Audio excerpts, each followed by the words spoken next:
Good afternoon. Welcome to the Heritage Foundation. I'm John Hilbolt, Director of Lectures and Seminars. We welcome you and our online guests to our Douglas and Sarah Allison Auditorium.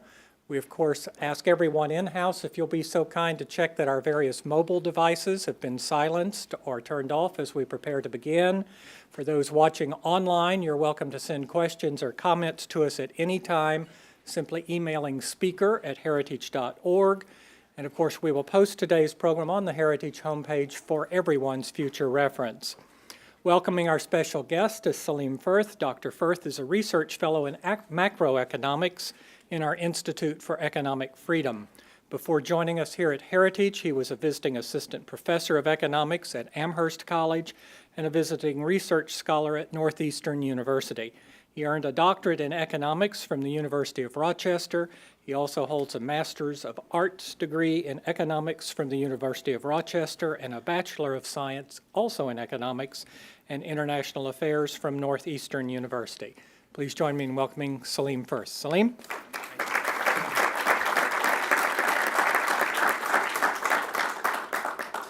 Thank you all for being here today. I'm very glad to be able to welcome you to the Heritage Foundation.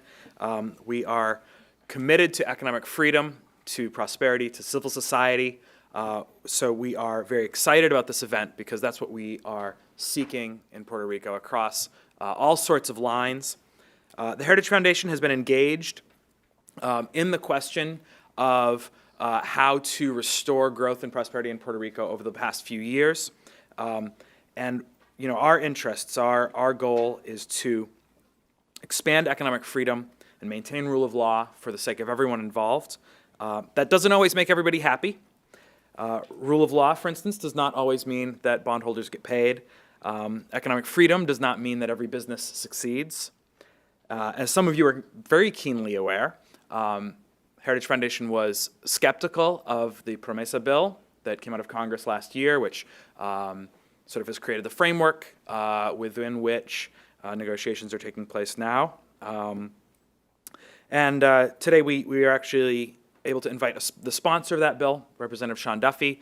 He sends his regrets. Literally 10 minutes ago, got pulled into a high-level meeting in his day job. I don't know why he's so busy. But he sends his regrets, and we were proud to be able to welcome, even having key voted against this legislation, or our sister organization did that. We were proud to be able to welcome him and say we are all on the same team. We're working for prosperity and opportunity for everyone who lives in Puerto Rico. And even if we disagree sometimes on the process of how to get there, we are being guided by the same star. We do, however, have in-house the man who has the hardest job in politics, Governor Ricardo Rossello. Very, very proud to have the opportunity to welcome the governor to the Heritage Foundation. Really pleased with the ambition and energy that he's brought to what I think is the hardest job in politics. So one of the criticisms that we had of Promesa was that it did not sufficiently emphasize economic reform. It was a very debt process and budget-focused bill. And we said again and again, loudly and clearly, you can fix the budget and you can renegotiate the debt, but if you don't reform the economy and the way that the government interacts with the citizens in the private sector and in the social programs, you aren't going to get long-term prosperity. And I'm very pleased with the understanding that Governor Rossello has of those principles.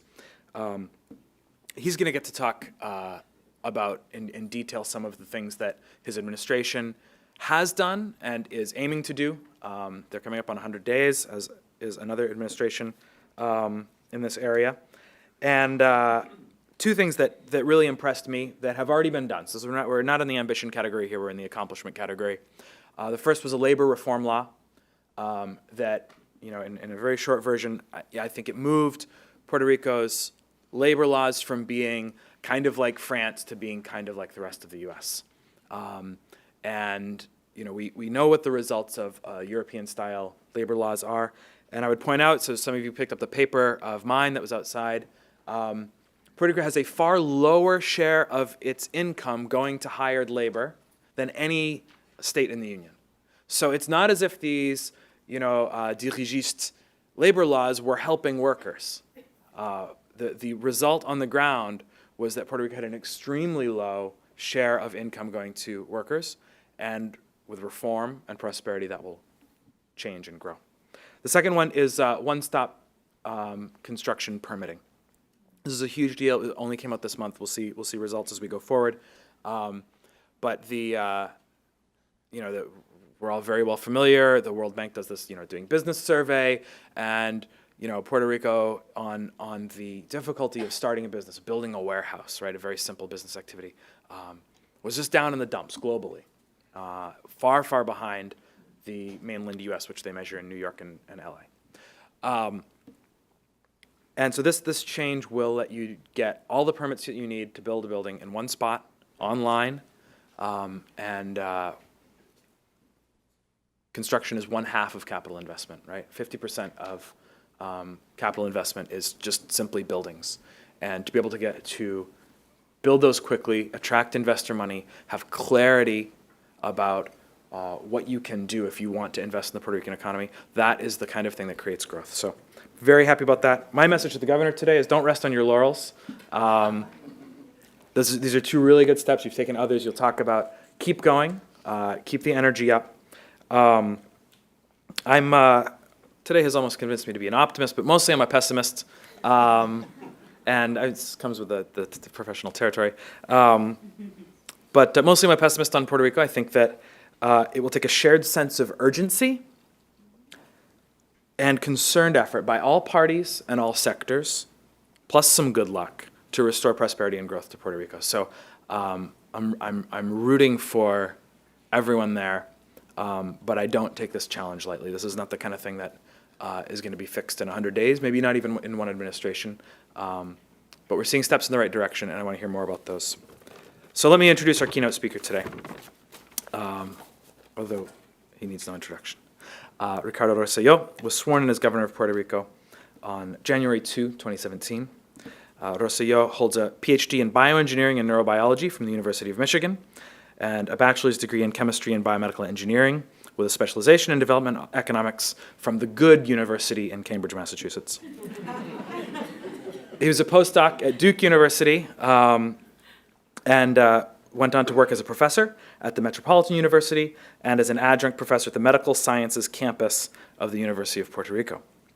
He became the youngest member of the Ibero-American Culture and Scientific Academy, and his work has been published in several scientific journals, such as eLife, and he was even on the cover of the prestigious Proceedings of the National Academy of Sciences. I should say, he does sound very smart, but on the other hand, he decided to run for governor, so you have to weigh these things. In 2012, Rossello published the book Un Mejor Puerto Rico es Posible, which analyzes how the island's situation under its current political system affects both the social and economic parameters of Puerto Rico and its relationship with the rest of the world. Facing the 2012 status plebiscite, Rossello founded the movement Boricua Ahora Es, encouraging the Puerto Rican electorate to vote for statehood. He's married to Beatriz Isabel Rossello, who I was very pleased to get to meet this afternoon. And they have a 2-year-old daughter, which makes them wonderful people. Thank you very much, Governor. Thank you.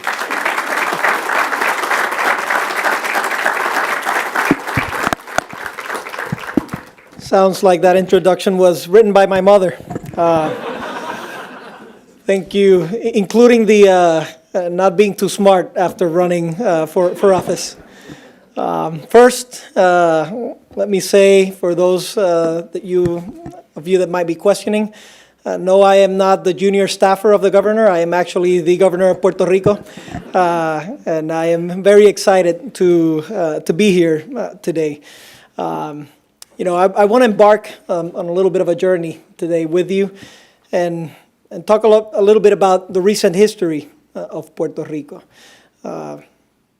What we saw was happening, what was done or what was not done, what our aspirations were as we ran for office, the transition period that ensued afterwards, a little bit over 100 days now in office and what we've executed, and then the title of this conversation, which is A Path Forward for Puerto Rico. So let me just start by answering why I decided to run for office. You know, as a scientist and somebody that loves my people and that loves my island, I started seeing a lot of things that weren't going in the correct path. I started seeing a lot of decision making that really wasn't backed by any evidence or by any logical process. And at one juncture, I looked upon the whole scenario and said, you know, I either stay on the sidelines and look at what's going on, or I take action, run for office and start being part of this decision-making process. So that's what we decided to do. Somewhere around 2013, we embarked on a process that we called a plan for Puerto Rico. And the notion was very simple. Why don't we lay the foundations of what the current status and what the current situation in Puerto Rico is? Why don't we determine what the challenges are, and then why don't we start finding reasonable and executable solutions to those problems? So during that journey, you know, I learned a lot, and my colleagues learned a lot, and we got a lot of help from different professionals and people that wanted to help Puerto Rico. And we started seeing the elements that were driving Puerto Rico to have a fiscal collapse and to have an economic collapse. We started seeing how government was significantly bigger than other jurisdictions similar size and in the United States relative to Puerto Rico. We started seeing how spending was uncontrolled and there was no accountability and, quite frankly, no transparency within the spending and within the actions that were going across government. We started seeing how, you know, the government wanted to do a lot of things, but the end result was they couldn't execute many of them. And then we started setting aside what were, I think, the pillars of our vision for Puerto Rico. Now, fast forward to sometime 2015, I decided to launch my campaign and my candidacy for governor of Puerto Rico. At that point, you know, I had to make an introductory speech, and I had several interactions with the media. And I decided to talk about only one issue, which I thought was a critical issue that was limiting growth and opportunity in Puerto Rico. And it was the fact that our government was too big, that we have a government that has 131 agencies, and that there is no accountability for spending. I started talking about how I wanted to reduce that government from a 131 agency structure to about a 30 to 35 agency structure. Of course, all of my advisors started to cringe immediately when I said that. But it was important for me to establish what I thought were the problems in Puerto Rico and what I thought was a solution and a path forward for our island. So the next year and a half, most of the conversation centered about the policies that we were going to execute in order to have a government that can have the tools to reduce spending, to be more fiscally minded, and to focus some of the resources on social and economic growth. Fast forward to 2016, there was a game changer event in Puerto Rico and in Washington, which was the implementation of a fiscal oversight board and the powers that the law of PROMESA provide this board. Now, this happened in the last couple of months of the previous administration. During that time, that previous administration had the opportunity to submit a fiscal plan for 10 years for Puerto Rico. The Fiscal Oversight Board received that plan, and they did not certify the plan. They gave that government an opportunity to reshuffle the deck and see if they could propose another plan. They did not do so. So all of these things were occurring as I was campaigning for the job, and as I was mindful of a lot of the policies that we had to implement for Puerto Rico because they were part of our commitment for Puerto Rico. Now, given the opportunity to serve as governor, we had another commitment for our people, and it was we were going to focus on a lot of the changes we needed to do on the first 155 days of our administration now. I know it sounds like an odd number. We typically measure things by the first 100 days. But what we said and what we realized was that our situation was very different. It was very particular. It called upon for us to not only take action when we swore oath in office, but it called upon us to take action the minute we won the election. So those first 55 days were the transition period of our administration. And our commitment to the people of Puerto Rico was to find clarity, to get some transparency, to figure out how deep the rabbit hole goes in terms of the fiscal problems and find out some of the solutions that needed to ensue. So as we went through that process, we gave that to the people of Puerto Rico. We identified how deep the rabbit hole went. It was a big number. It was bigger than many expected. But at least we had clarity and we had a path forward. During that time, I started looking for some of the men and women that were going to make our cabinet and having conversations about their commitment to execute and their commitment to excellence, and establishing the real fact that we were going to have to cut expenditures in Puerto Rico if we were going to have a path forward, that we were going to have to start consolidating some of the agencies so that we can have a slimmer, leaner, more effective government, that some of the people I appointed might not have a job after that process ended because there was not going to be a need for that position anymore. And I was very lucky to find men and women that were very committed to doing that precise effort. January 2nd, 2016, I swore oath at 12:01, just right after midnight. And a little bit after that, I signed 4 executive orders, all directed towards having fiscal responsibility, towards identifying a situation of emergency in Puerto Rico that we had to tackle, and that went to executing immediate tasks so that we can start reducing the expenditures and having some accountability in Puerto Rico. Those included implementing a zero-based budgeting approach in Puerto Rico, reducing 20% of our political appointments, which I'm happy to say we're well above that reduction rate, reducing the excess in contracting in Puerto Rico, and even so, reducing the current budget that was ensuing by 10%.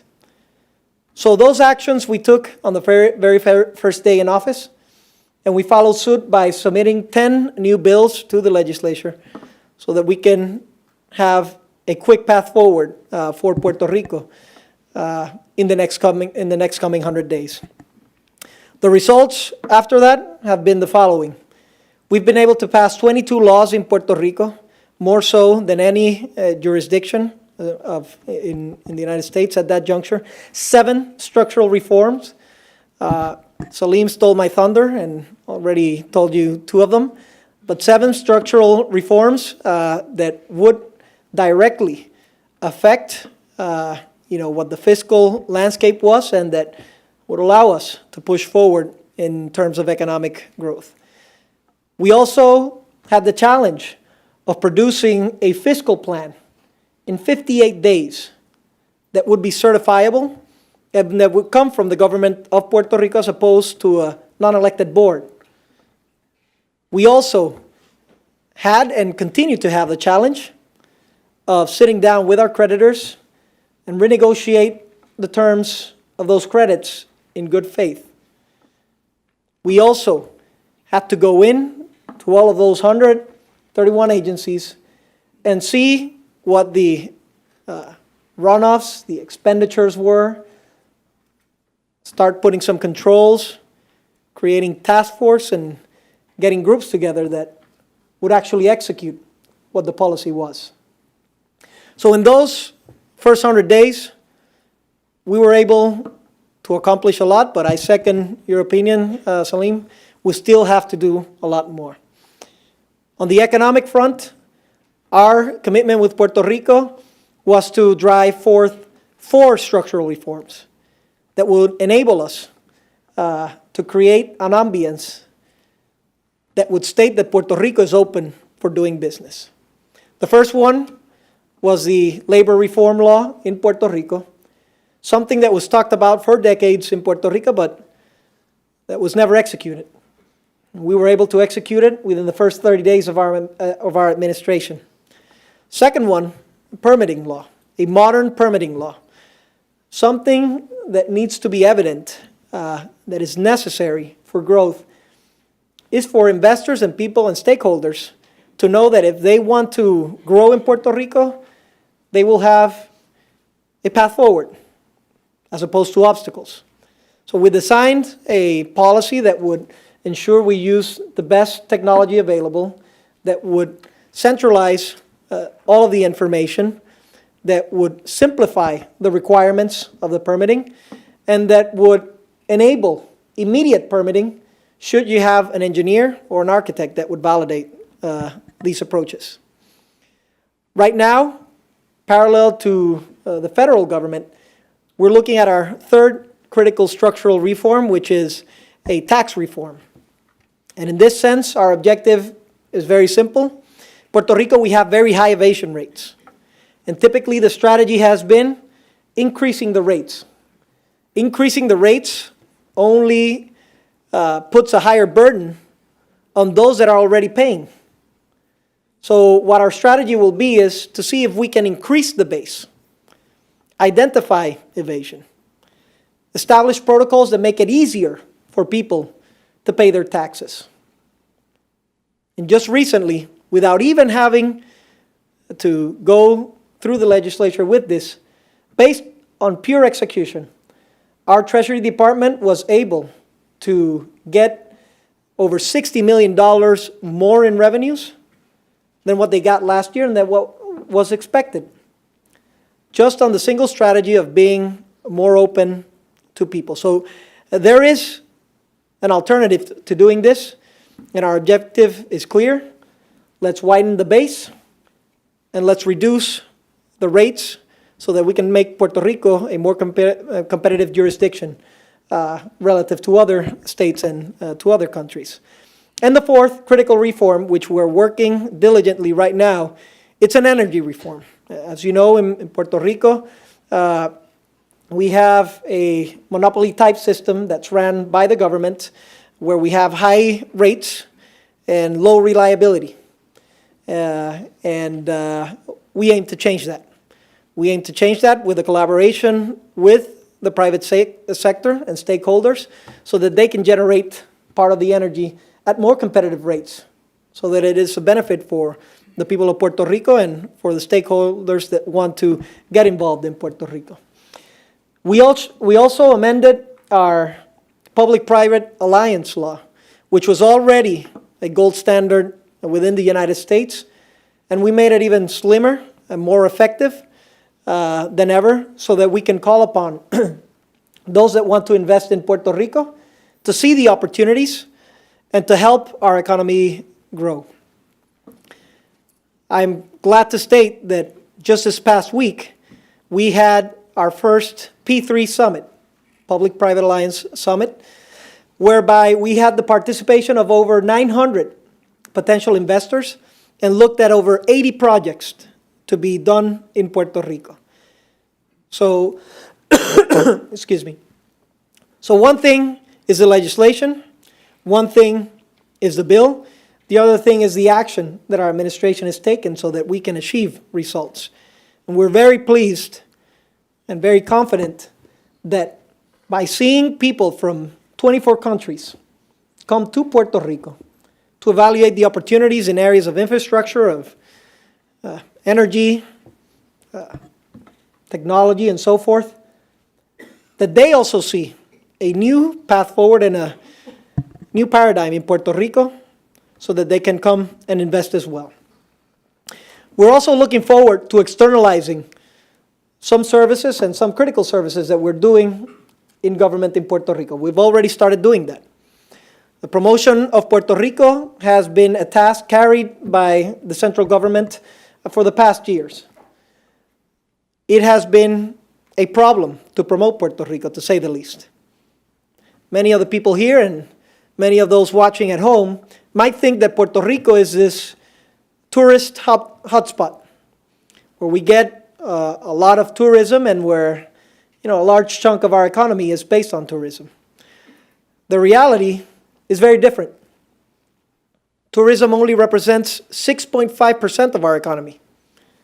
If you compare it to every other jurisdiction in our region, the average is about 17%. And one of the main problems we've been having is a coherent strategy for a long-term path so that we can promote Puerto Rico aggressively and that we can have a brand that is recognized everywhere else in the world. Every time a new government comes, a new brand comes with it. And that is just not sustainable. Secondly, we want to work with the industry that actually knows what it takes for tourism to flourish, to invest in the proper areas, to promote in the best regions so that we can get more bang for our buck. And we've externalized the promotion of Puerto Rico now to a destination marketing organization. We've done the same for the promotion of investment in Puerto Rico, establishing what we're calling Enterprise Puerto Rico, which will allow us to target those areas of industry and growth that can come to Puerto Rico and make sure we make it suitable for them to create jobs and opportunities in Puerto Rico. And now we're taking a long, hard look at the services we're giving in our government and seeing which one of those should be externalized to the private sector or should be externalized to the non-for-profit sector. Our view is the following. If there is a service, particularly if you have a government that is yielding over hundreds of services, but if there is a service that you can find in the yellow pages, you should really question if the government should be giving it.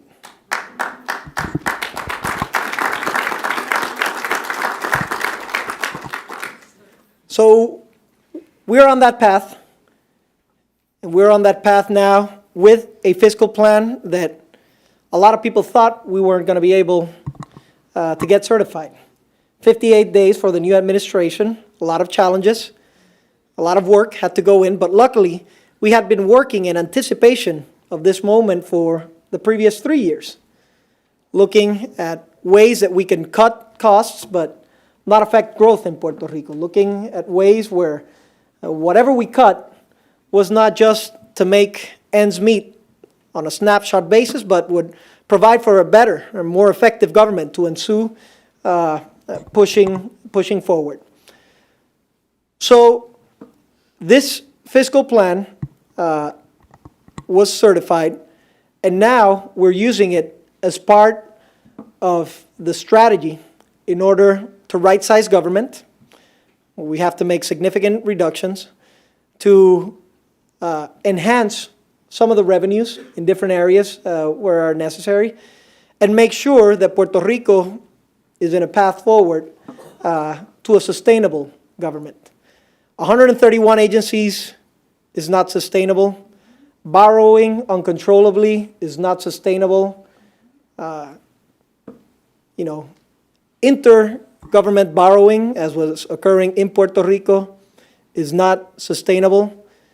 We need to change the paradigm, and we need to give some clarity and some transparency to what's occurring in Puerto Rico.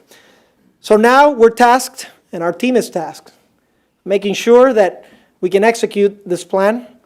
Recently, we submitted bills to our House and to our Senate that will ensure that we can implement some of these strategies so that more onerous strategies won't have to be implemented in their place. We're confident that the work that we've done so far will lead a path, yes, to changes, to reduction in government, but overall, a path in the mid and in the long term to economic growth and to prosperity and to opportunity for all in Puerto Rico. And now, as I stand here before you, we have a great deal of challenges ahead of ourselves as well. We are currently in a position to renegotiate the terms of our debt with our creditors. I can inform all of you that these conversations are ensuing and that we are hopeful that, as we did with the previous credit in the PREPA deal, we will be able to reach agreements with our creditors so that we can move forward in Puerto Rico. These conversations are ensuing and are part of the critical pieces that are still missing so that Puerto Rico can find its way forward. Lastly, I would say that it is now within this structure that we have set aside, we have a change in narrative in Puerto Rico.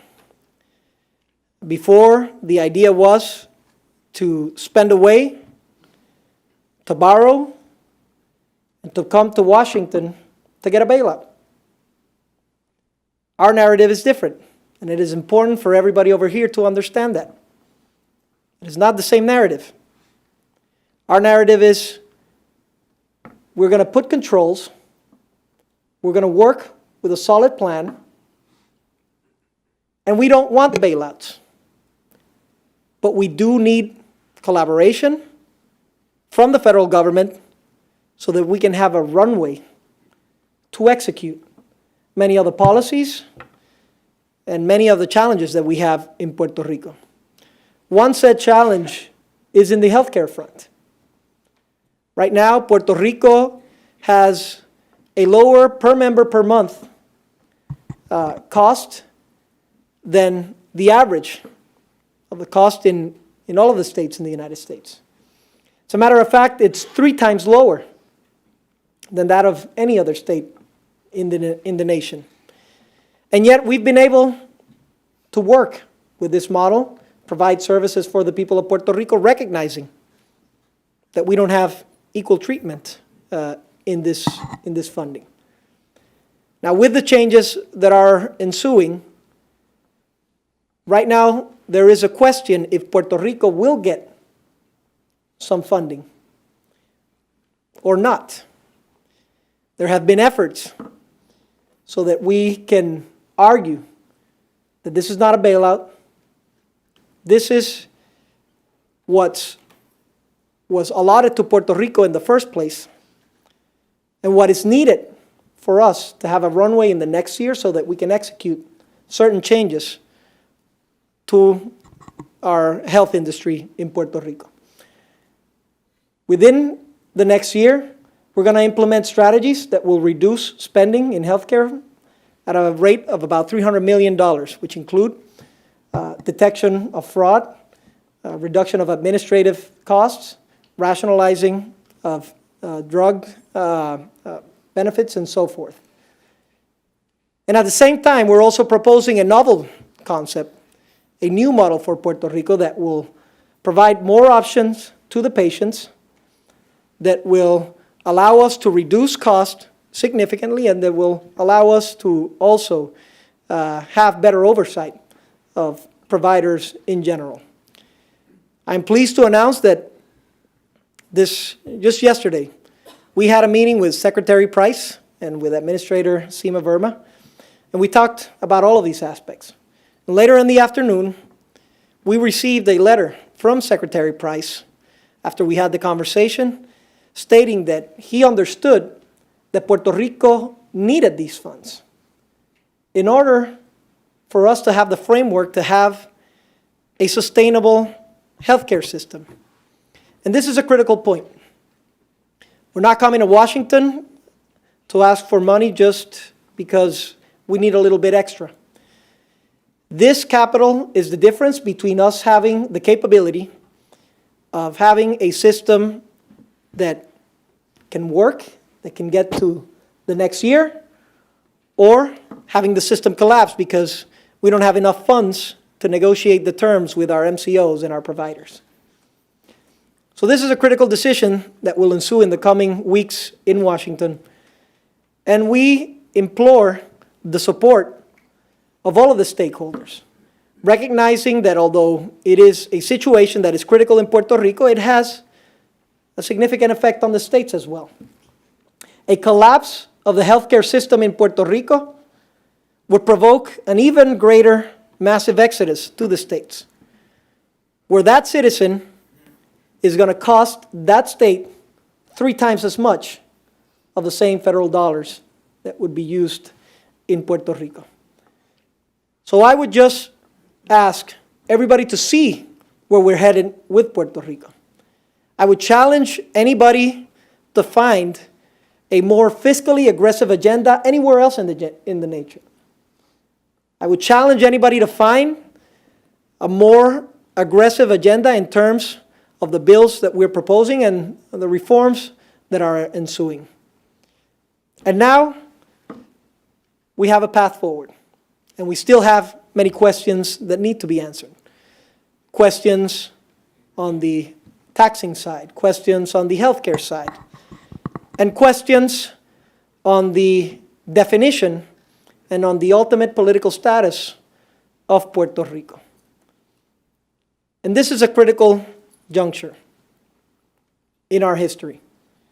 We are now establishing a first plebiscite that we're asking to be a federally supported plebiscite for Puerto Rico so that we can finally decide what the appropriate platform to push forward would be for our people. I support statehood.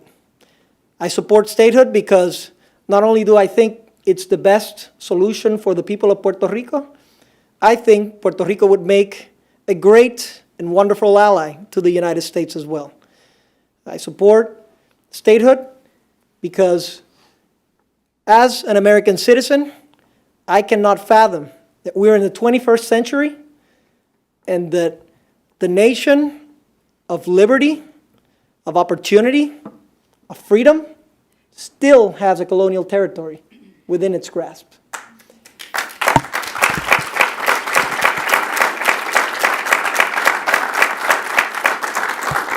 And more importantly, you should know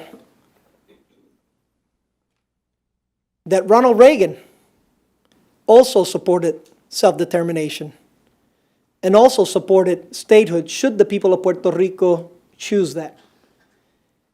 And we should aspire to have a nation that can open opportunities for all of its citizens, not just some, but for all of its citizens, that would enable us to get a better economic growth in Puerto Rico, that would enable us to participate more effectively with the other states, with the rest of the nations.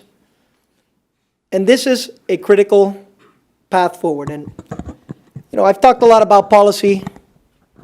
I've talked a little bit about statehood. But I will end my conversation and have answer your questions with one story that just happened last week. As I was leaving my office, I get a phone call from a lieutenant that's stationed in Syria that was coming to Puerto Rico. Already 3 tours under his belt, much younger than what I am. And he wanted to come visit me. He said he wanted to give me a gift. My calendar, as you can imagine, has been a little bit complicated, but we found a way. And I received the lieutenant, his young wife, and his mother. And to my surprise, this lieutenant, who was working for the U.S. Air Force, came to me with a flag that he had flown on November 8th, same day of the elections, over Syria for a period of 12 hours. A flag he flew because he had the hope that he could sometime bring it over to Puerto Rico and give it to its governor. And as he was giving me this flag, and as I felt proud as hell of his achievements and what he was doing for our country, he told me something that shocked me initially. He said, you know, I had to leave Puerto Rico, the land that I love, because I couldn't find opportunities. I had to go elsewhere. And this is how I eventually ended up where I am right now. And some people might even think I was betraying Puerto Rico. And I stopped them then and there. I said, you're not betraying anybody. You are our pride. We're very proud to have people like you that while we enjoy freedoms, while we enjoy liberty, you are fighting for those abroad, knowing of the dangers and the challenges that lie ahead, and knowing that he was going for another tour just a couple of days after that. So he told me, gave me the flag, and he said, please work hard so that I can vote for my commander-in-chief. Please work hard so that I can have the opportunity to come back to Puerto Rico and raise my family here and have opportunities here as well. I told him that my expectation was that the next time I would see him, he didn't have to bring another flag. He would just have to bring a star, and that we would sew that 51st star into that flag together.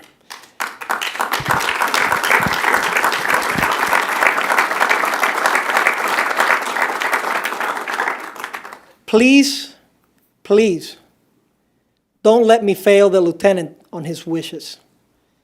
Allow us to have a path forward so that the people of Puerto Rico can decide. Allow us to have a path forward so that we can, as U.S. citizens, keep working for this nation, but as part of the United States, if our people so choose to do so. Please allow us to have the opportunities, to have the runway, and let me let you all know that you're going to have a government that's committed to executing, that we have shown that we have the will, the political will, that we have the energy, that we want to make changes, and that in the coming days, more changes are yet to come. Given that opportunity, I can safely say that the best for Puerto Rico is yet to come. Thank you very much, and I'll be happy to take your questions.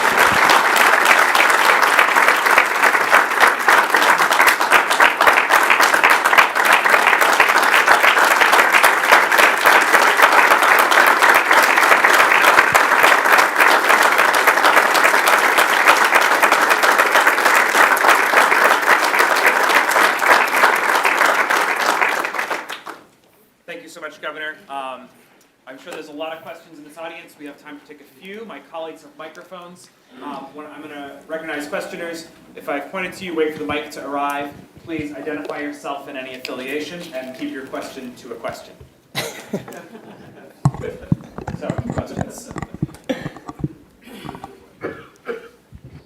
Good afternoon, Governor. My name is Jesus Colon. I'm a student of the University of Puerto Rico, Rio Piedras campus. First, thank you for being here, also the leadership of the island. My question is related to the university. As you know, the University of Puerto Rico is currently passing through one of its most critical moments in history. How will the government address its fiscal and structural problems, keeping in mind the best interests of its students, professors, and its employees? Well, it's a good and important question. As part of our fiscal plan, it was established by the Fiscal Oversight Board that the university had to have reductions of $450 million. That's, of course, scaled away in the first couple of years. It's a lot less than that, but still, it'll eventually amount to that quantity. So here's what we've done. Number one, I've recognized as a former university professor myself that in order for universities to work, you really need to honor the autonomous part of being autonomous, having an autonomous university. In the past, that hasn't been the case, and we all know. I stated before I was elected that I was not going to interfere with that autonomy. So the path forward with this fiscal oversight plan and the requirements that have ensued is that, it is currently the responsibility of the interim president and of the university board to produce a fiscal plan to achieve, those savings. But we haven't stopped there. Our government has made itself available and its resources available so that we can find better solutions for the University of Puerto Rico. I've emitted an executive order that provides for certain services from the central government that can be given by the university so that anywhere from $50 to $100 million can be generated for the university. There's about 5 other strategies that we have employed that would produce $209 million of additional income to the university. But we didn't stop there. We opened the doors to the students to hear their proposals. And the students brought their proposals with them. And I have to say, many of those proposals were very good. So we established a commitment with our legislature to help and produce and make sure that those initiatives that were, authored and championed by the students, we could pass them through the legislature so that we can get additional income to the university. So right now, it's a couple of days away from the deadline to submit the fiscal plan for the university. I will reiterate my position. My government is here to help. We're here to find ways to make look for more revenues for the university. We are committed to executing. As a matter of fact, the executive order is not just a piece of paper. I've actually conducted several meetings with our agency heads so that we can have the rubber meet the road, and we can have these services actually be executed by the University of Puerto Rico. And we've worked so that the tech transfer office in the university, which hasn't been very effective, could actually work together with the Science Trust and have another revenue source in that front. So it is a challenging time for all Puerto Ricans, no doubt. And my commitment to the university, to its students, is that we will have an open door policy in our government. We will hear all of the proposals. We will look for those revenue sources, and that we are willing to help in any way we can find efficiencies. But of course, observing always that higher education and the quality of higher education is critical to our success.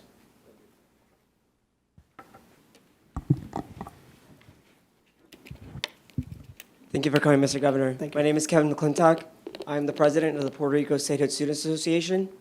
My question is, in 2012, we have a plebiscite in which statehood won, but due that we had an incoming pro-status quo government, those results weren't really lobbied for in Congress. How are we going to ensure that the results of the plebiscite on June 11th are recognized by the U.S. Congress and the President of the United States? It's a great question, and that's part of the reason I'm here. I'm happy to state that yesterday we had a meeting with the Department of Justice. Just for background reference, there was a quantity, a $2.5 million quantity earmarked for a process in Puerto Rico that would make the first federally mandated plebiscite in Puerto Rico possible. We've had interaction with the Department of Justice in the past. They've made some recommendations on things that they thought we needed to change. We took all those recommendations, and now we're back at the DOJ with that amended plebiscite and with the openness to see what things we need to change so that we can offer the people of Puerto Rico its first ever federally mandated plebiscite. So how can we make this happen? Well, if we ensure that this process is seen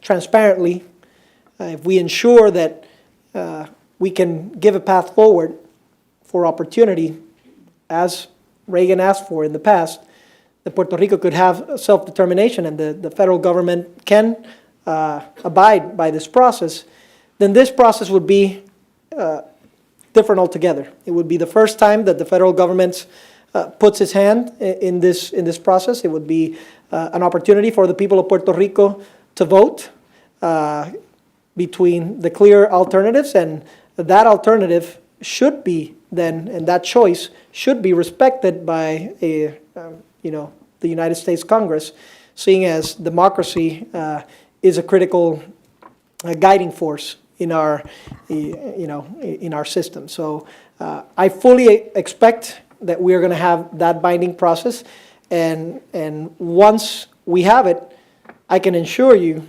that there will be a government in Puerto Rico for the next coming years that will make sure that that will fight for the will of the people of Puerto Rico, that will not ignore the will of the 3.4 million people that reside in the island, and that will commence the transition to a adequate platform for Puerto Rico. I believe we have time for one more question.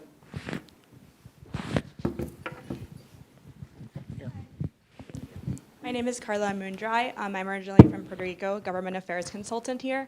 My question is, your government has relied a lot on P3s to reduce cost and spur private investment. Do you think that's a model that the whole country should be adopting? It is. I think it's a great model. It needs to be done well. I mean, it's failed in some jurisdictions, and I think the great opportunity with Puerto Rico is that it has had success. So having an airport be a P3 is not a trivial process. It's complex, and it has failed in other places. In Puerto Rico, it's been successful, and it's precisely, I feel, because we have a robust legal framework for it to ensue. And now I hear other states, other cities that are looking forward to push forward this model, but they still don't have the legal framework. And what I would advise is for everybody that's considering this path forward to consider that legal framework. And again, I see a wide number of opportunities in Puerto Rico for P3s in the infrastructure side, but for P3s in the services side as well. And I will reiterate my point that it's the great opportunity to see if those services, if you can find them in the yellow pages, you need to ask yourself if the government should be yielding those services. Thank you so much. Please join me in thanking the governor. Thank you.